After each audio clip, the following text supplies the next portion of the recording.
In this lesson, we will go through the cost of a minimal setup to show you how it looks like from a perspective of a price point and how it can work for you. Then I'll also go through some examples of the campaigns and calculate cost per lead. Let's have a quick look at the minimum setup you could have at Woodpecker. Let's assume you want to contact 500 prospects. It means the cost is $29 per month. And then you want to find email addresses for this 500 prospects. It means the cost is $27, but actually you get 100 of leads to find every month for free.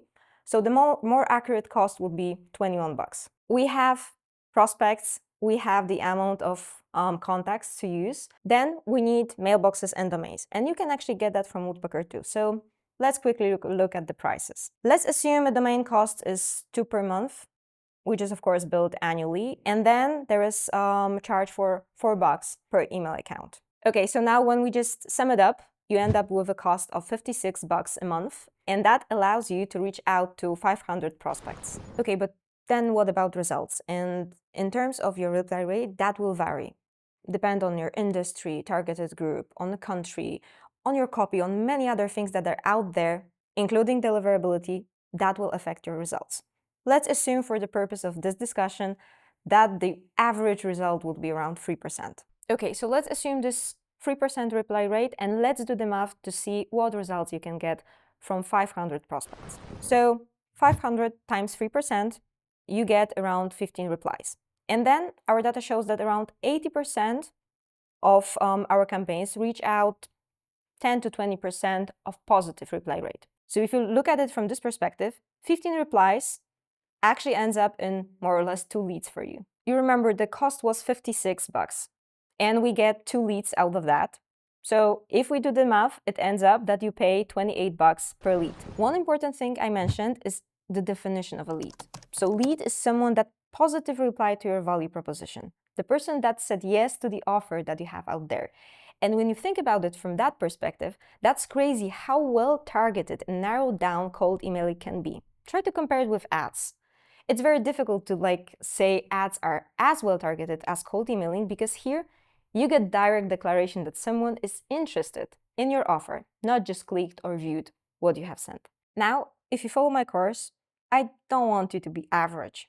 I want you to be in top 20, top 10. To be very honest, top 5% of people who manage cold emailing. So if you follow the course, I promise you'll find something to support your process out there. Previously, I showed you one campaign of our customer. Let's come back to it very quickly. So in this campaign, you have 13% reply rate and about 11% positive response rate. So let's do the math together. If we redo cost per lead calculation, we will end up with 500 prospects, 13% reply rate, 11% positive reply rate. So we end up with 7 leads from this campaign. Our cost, as we discussed before, is $56.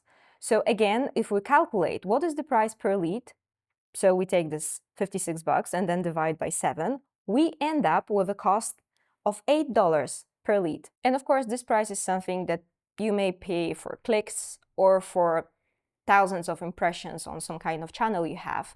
But here, you actually get a direct point of contact. You convert it to physical leads that are interested in your offer. So just to wrap things up, I showed you the minimum example, but actually with scale and with volume, your ROI becomes more positive. So simply speaking, if you buy in a bulk, you send more, your price decreases. The same applies to the volume of prospects you purchase. The more purchase you get in terms of prospects, the more positive is your price. So in that case, actually, when you scale up, you get everything cheaper. So when you join me in the next lesson, we will just do that. So we will focus on the math and on the costs. And I will show you the price per 10K prospects, and I hope to see you there.